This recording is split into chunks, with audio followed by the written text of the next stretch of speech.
মাঠে যেন থ্রিলার সিনেমার মতো উত্তেজনা, কখনো বাংলাদেশের দিকে ঝুঁকে ওঠা ম্যাচ আবার মুহূর্তেই ফিরে যাচ্ছে ভারতের দিকে। এমন উত্থান পতনের লড়াই শেষে জয় হাতছাড়া করেও শেষ পর্যন্ত সুপার ওভারে ভারতকে হারিয়ে ইমার্জিং এশিয়া কাপের ফাইনালের জায়গা করে নিল বাংলাদেশ।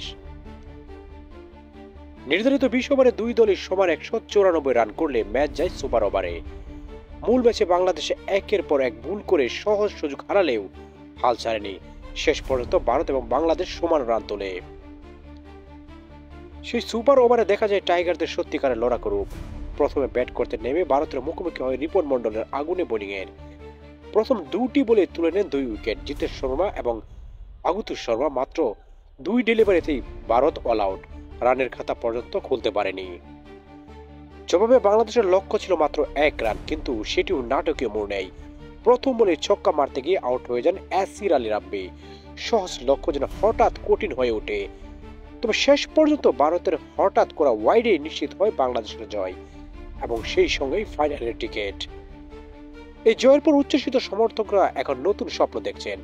ফাইনালে আরো বড় কিছু লিখতে পারবে কি টাইগাররা?